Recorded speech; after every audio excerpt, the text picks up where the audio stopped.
کہ حضرت ابراہیم علیہ الصلوۃ والسلام کو جب آگ میں ڈالنے کا واقعہ پیش آیا تو آگ جب آپ کے لیے گلزار بن گئی، اس واقعے کے بعد آپ نے ایک علاقے بابل کی طرف ہجرت کی اور مصر سے ہوتے ہوئے اس جگہ پر پہنچے جہاں یہ بیر سبا، یہ کنواں موجود ہے۔ اس وقت حضرت ابراہیم علیہ الصلوۃ والسلام کی عمر جوانی کی عمر تھی۔ اللہ پاک نے آپ کو بہت سارا مال عطا فرمایا، آپ کے پاس مویشی جو تھے، گائے، بھینسیں اور دیگر جانور بہت زیادہ ہو گئے تھے، یہاں تک کہ لوگ آپ کو شیخ صالح، نیک بزرگ کے نام سے پکارتے تھے۔ اللہ کے آپ نبی بھی تھے تو آپ سے بڑی لوگ محبت کرتے تھے، آپ کو شیخ صالح کہہ کے پکارتے تھے۔ اب یہ ہوا کہ آپ کی کچھ لوگوں نے بے ادبی کی اور آپ سے کہنے لگے کہ آپ یہاں سے چلے جائیں۔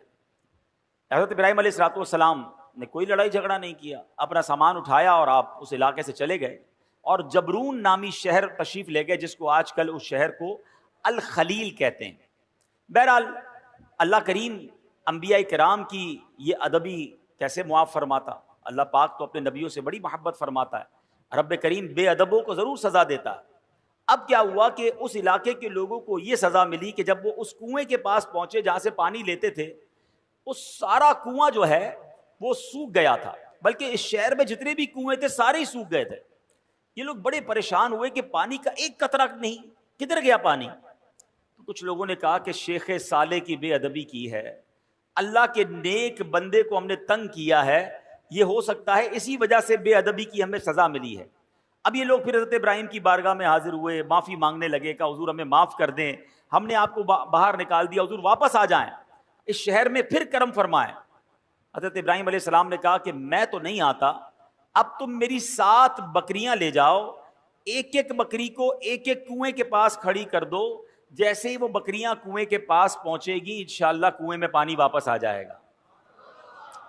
اب یہ لوگ 7 برکت بکریاں لے کر واپس آئے، جو ہی انہوں نے بکریوں کو کنویں کے پاس کھڑا کیا، اللہ کی رحمت دیکھیں، اسی وقت کنویں ابل پڑے اور دیکھتے ہی دیکھتے پانی سے کنویں بھر گئے۔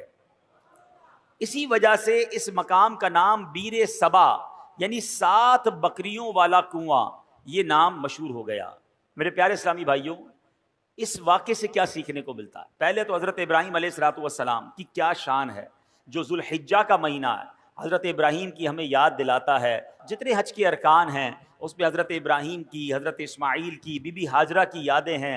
صفا مروہ پر جائیں تو بی بی ہاجرہ کی یاد آتی ہے، اور سبحان اللہ آپ ابو الانبیاء ہیں۔ یاد رکھیے حضرت ابراہیم کے بعد جتنے بھی انبیاء آئے اس دنیا میں، سب کے سب حضرت ابراہیم علیہ الصلوۃ والسلام کی اولاد میں سے ہیں۔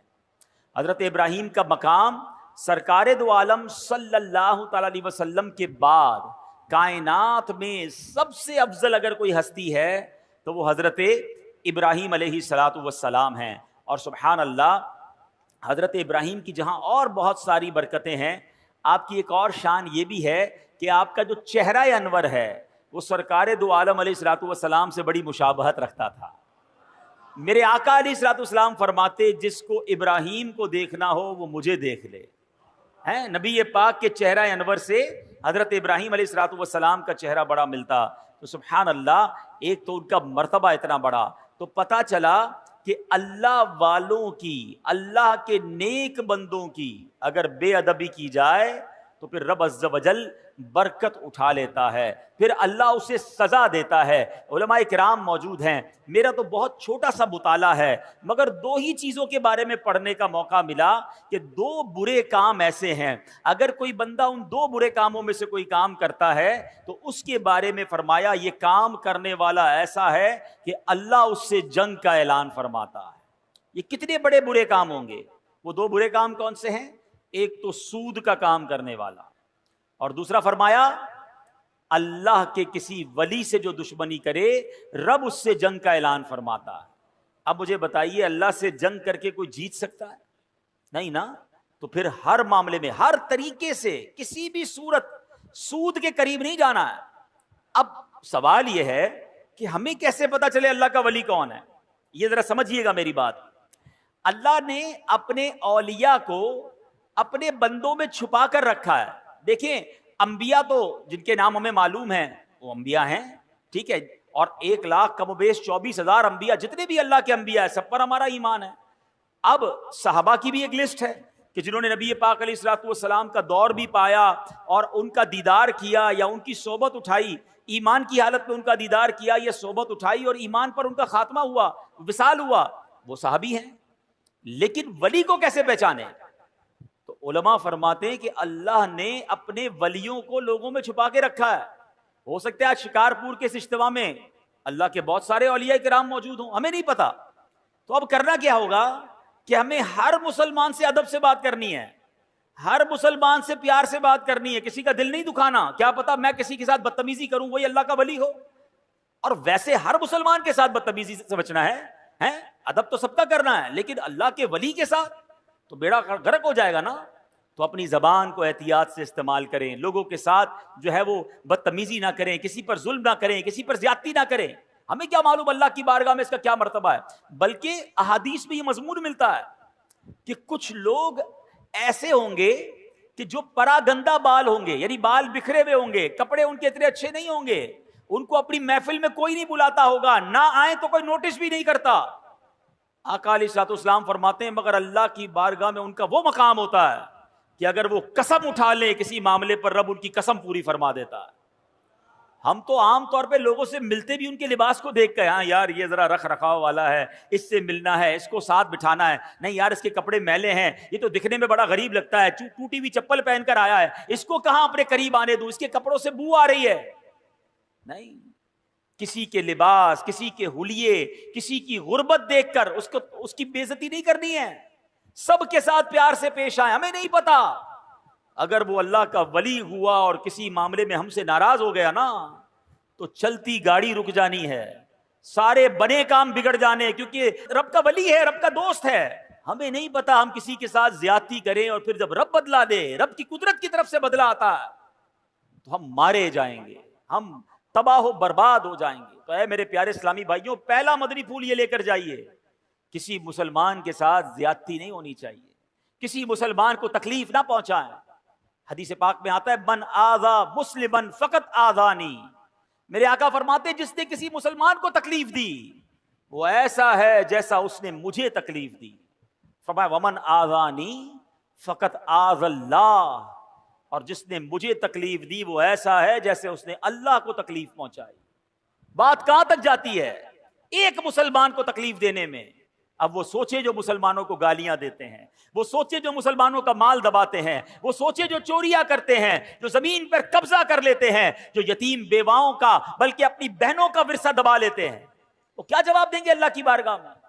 کیسے جواب دیں گے؟ تو کبھی کسی کو ہماری طرف سے تکلیف نہ ہو، اس بات کا خیال رکھیں۔ پھر اس واقعے سے ایک اور بات سیکھنے کو کیا ملی؟ سبحان اللہ، کہ تبرکات کی کیا ویلیو ہے۔ حضرت ابراہیم خود نہیں گئے، آپ نے 7 بکریاں بھیج دیں، اور جب وہ 7 بکریاں جاتی ہیں اس کی برکت سے سبحان اللہ ان کنووں میں پانی آ جاتا ہے۔ تو پتہ یہ چلا کہ اللہ کے جو اولیاء ہوتے ہیں، رب کے قریب جو لوگ ہوتے ہیں، ان کے قرب والی تبرک والی چیزوں میں بھی بڑی برکت ہوتی ہے۔ ان تبرکات کی برکات سے مشکلات ٹل جاتی ہیں، پریشانیاں حل ہوتی ہیں، دلوں کو سکون ملتا ہے، بیماریاں دور ہوتی ہیں۔ ارے جناب لوگ کہتے تبرک کی کوئی ریفرنس دیجئے، تبرک کیسے ہو گیا اور تبرک کا کیا جناب کوئی حقیقت ہے؟ ارے آپ نے اگر قرآن پڑھا ہوتا تو یہ سوال کبھی ذہن میں پیدا نہ ہوتا۔ پڑھیے سورہ یوسف، پڑھیے اس کی تفسیر۔ حضرت یعقوب علیہ السلام جب حضرت یوسف کی یاد میں آنسو بہاتے تھے، آپ کی بینائی کا ضعف بڑھ گیا، بینائی کمزور ہو گئی، بہت طویل واقعہ ہے۔ حضرت یوسف کو جب پتا چلا، جب آپ مصر کے بادشاہ بن چکے تھے، اللہ اکبر، حضرت یوسف بھی اللہ کے نبی ہیں، ذرا غور سے بات سنیے گا، حضرت یعقوب بھی اللہ کے نبی ہیں، یہ دونوں نبی اللہ سے یقیناً دعا کر سکتے ہیں، مگر حضرت یوسف اپنے بھائی کو کہتے ہیں ایسا کرو، میرا یہ قمیص جو ہے لے جاؤ میرے والد کے پاس، ان کی آنکھوں پر رکھ دینا، اللہ اس کی برکت سے ان کی بینائی کا ضعف دور کر دے گا۔ اور یہ واقعہ قرآن میں بیان ہو رہا ہے۔ اگر تبرک کی ویلیو نہ ہوتی تو حضرت یوسف دعا فرماتے، یقیناً اللہ کے نبی ہیں، وہ دعا فرماتے، اللہ ضرور دعا کرم فرماتا، مگر سبحان اللہ یہ قرآن کا واقعہ بتا رہا ہے کہ اللہ والوں کی نسبت رکھنے والی چیز میں اللہ کریم نے اپنی رحمتوں سے برکت ڈالی ہے۔ تو تبرک کی اہمیت سمجھیے، اور اللہ والوں کا اگر کوئی تبرک مل جائے تو اس کا ادب کرنا چاہیے۔ ایک جملہ یاد کر لیجئے، با ادب با نصیب، اور بے ادب بد نصیب جو ادب نہیں کرتا اس کو برکتیں نہیں ملتی. سبحان اللہ. حضرت ابراہیم کی بات چل رہی ہے قرآن مجید فرقان حمید میں. تبرکات کی بات ہو رہی ہے نا. آؤ ایک اور تبرک کے بارے میں بتاتا ہوں جس کا ذکر قرآن میں موجود ہے, اور جس تبرک کو دیکھنے کی بلکہ اس کے قریب نماز پڑھنے کی ہر مسلمان کے دل میں آرزو ہوتی ہے. اور وہ کون سا تبرک ہے؟ اللہ قرآن میں فرماتا ہے وَاتَّخِذُوا مِن مَّقَامِ إِبْرَاهِيمَ مُصَلًّى, اور اے مسلمانوں تم ابراہیم کے کھڑے ہونے کی جگہ کو نماز کا مقام بناؤ. مقام ابراہیم کیا ہے؟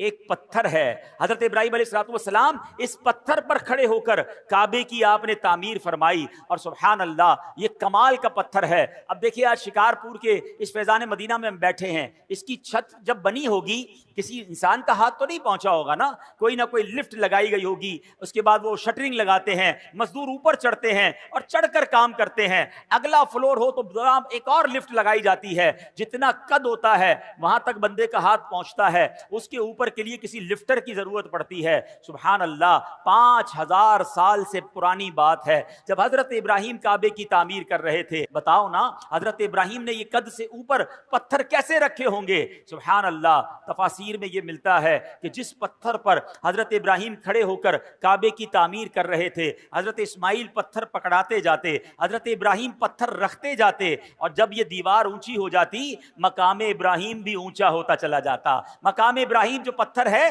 وہ لفٹ کا کام کرتا تھا, وہ اونچا ہو جاتا, آپ اوپر پتھر رکھتے, جب نیچے پتھر رکھنا ہوتا وہ پتھر نیچے آ جاتا. سبحان اللہ. یہ کیسا معجزہ ہے. بلکہ سنو 5000 سال کے بعد بھی آج بھی اپنی آنکھوں سے جب آپ مقام ابراہیم کا دیدار کرتے ہیں نا تو حضرت ابراہیم کے قدموں کے نشان آج بھی نظر آتے ہیں.